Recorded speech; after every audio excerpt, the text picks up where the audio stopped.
Sabe, mergulhar nas escrituras pode parecer uma tarefa gigantesca, não é? Mas e se existisse um jeito de beber direto da fonte? Hoje é exatamente essa ideia que vamos explorar, usando como guia uma reflexão do reverendo Pablo Wilhens. Vamos descobrir por quê e, claro, como ir direto à fonte da palavra. Nosso ponto de partida é esse verso super conhecido do Salmo 119. A imagem aqui é poderosa. A Bíblia não é só um texto antigo, um registro histórico. Ela é descrita como uma luz ativa, sabe? Uma lanterna que ilumina o próximo passo no caminho da vida. É a nossa luz na escuridão. Para a gente entender de verdade a importância da leitura direta da Bíblia, a reflexão principal nos dá uma metáfora muito boa, que vai ser nosso guia por aqui. A ideia da fonte e dos riachos. A metáfora é simples, mas muito profunda. Pensa assim, a palavra de Deus é a fonte, a nascente de água pura. Já os sermões, os livros, os comentários, eles são os riachos que nascem dessa fonte. Claro que os riachos são úteis, eles levam a água para longe, mas a verdade mais pura, mais fresca, a gente sempre encontra na nascente. E aqui está o ponto central de tudo isso. Ir direto na fonte não é só um exercício intelectual, não. A forma como a gente enxerga Deus impacta diretamente cada pedacinho da nossa vida. Molda as nossas decisões, o nosso caráter, o jeito que a gente reage a tudo que acontece.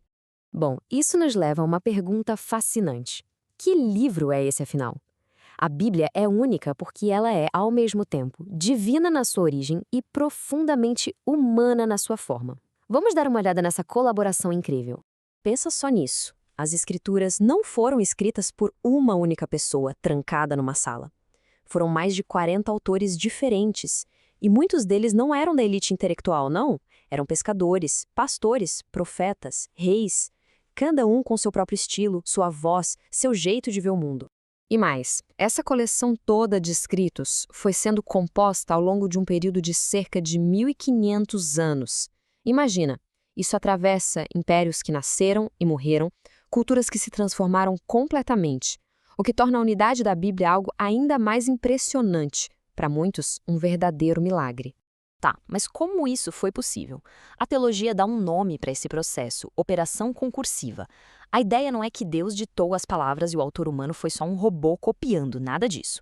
Pelo contrário, o Espírito Santo agiu através da mente, da pesquisa, do estilo de cada autor para produzir um texto que é, ao mesmo tempo, 100% a palavra de Deus e 100% as palavras dos autores humanos. Uma parceria de verdade. Certo. Então, se a ideia é beber da fonte, como é que a gente faz isso de um jeito responsável, sem acabar se perdendo em interpretações malucas? Felizmente, não estamos sozinhos nisso.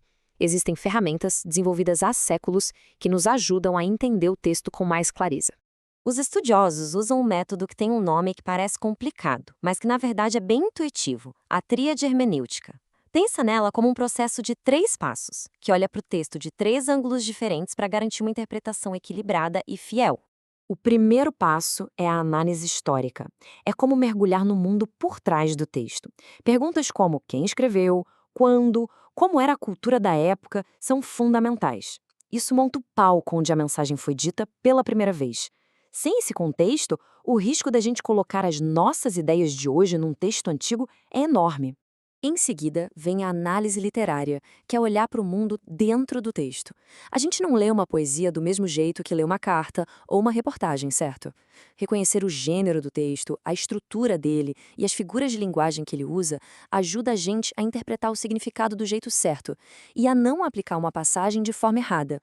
E isso nos leva a um dos maiores perigos na leitura da Bíblia: contexto é tudo. Como essa citação nos lembra, pegar um versículo solto, fora do seu parágrafo, do seu capítulo, é receita para confusão. A análise literária nos força a respeitar o raciocínio do autor. Por fim, a análise teológica é a que conecta todos os pontos. Ela faz as grandes perguntas.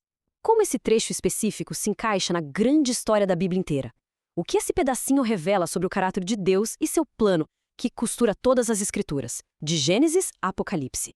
Mas, olha, toda essa análise intelectual, por mais importante que seja, não é o fim da história. As fontes deixam bem claro que existe um elemento indispensável que vai além da nossa capacidade de estudo: a ação do Espírito Santo.